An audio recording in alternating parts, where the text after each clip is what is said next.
Hi everyone, my name is Kristen Serafian, and for my brochure presentation, I'm going to be talking about hearing impairment today. So let me just start sharing my screen.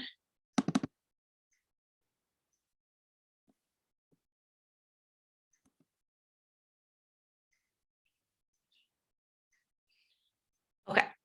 Oh, this is not the first page. Okay, so I have 2 pages with 3 little sections on each. This is my title, Hearing Impairment, Helping Students Hear the World Around Them. My 2 resources.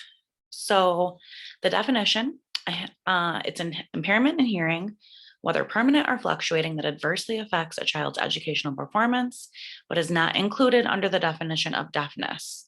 And just to clarify, a hearing loss that is above 90 decibels is generally considered deafness.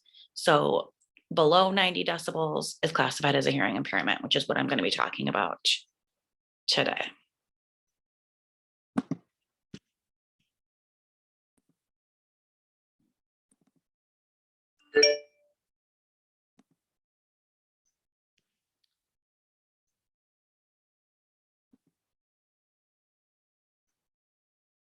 Okay, and then the second portion.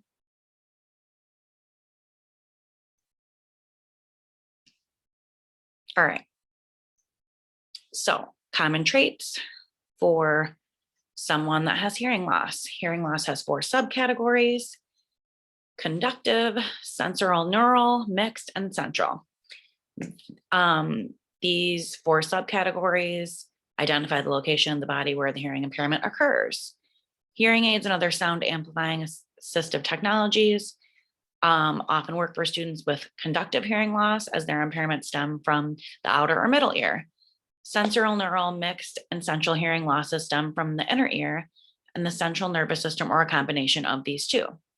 Typically, a hearing loss is categorized as slight, mild, moderate, severe, or profound, depending on how well an individual can hear the frequencies that are commonly associated with speech. A student that has a hearing impairment might have a difficult time with grammar, spelling, and vocabulary. They might have a hard time taking notes while listening to lectures, participating in classroom discussions, watching videos, and also presenting orally. So some tips for teachers and parents. One thing that was stressed when I was researching this was early intervention. This can make it so that the student will not have problems communicating later in life. Typically, both oral and manual or sign language are used with and taught to children with hearing impairments. Voice and articulation training is often recommended to help students learn to form the sounds which they cannot hear. Designating a note taker for a student with a hearing impairment can allow the student to concentrate fully on listening to the lecture. A combination of traditional communication, lip reading, sign language, and assistive technology can help for any issues that is going to make listening to lectures and the teacher talking in class difficult for them. A student who reads lips is going to need to sit close to the teacher, and those who use sign language are going to probably need an interpreter to help. Also, you can turn on captions during a video. This can help reiterate what a student may pick up from their amplifying device. There are some helpful links. I did the Michigan Alliance for Families, which there was a lot of things on that website. I'm just looking at my notes for that. It talked about some of the schools that they can go to for if they have a hearing impairment.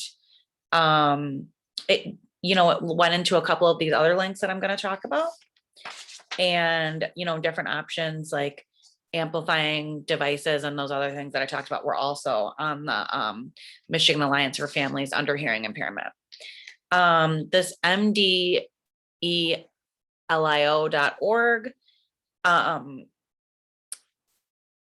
This is for consultation, training, and resources for families.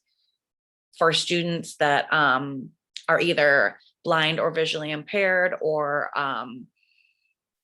hard of hearing. This is going to make sure that they're going to have equal access to education. And then the Michigan School for the Deaf, that's a school that's in Flint, Michigan, and it's a school that has a bilingual setting. They use American Sign Language and also English. And that's it.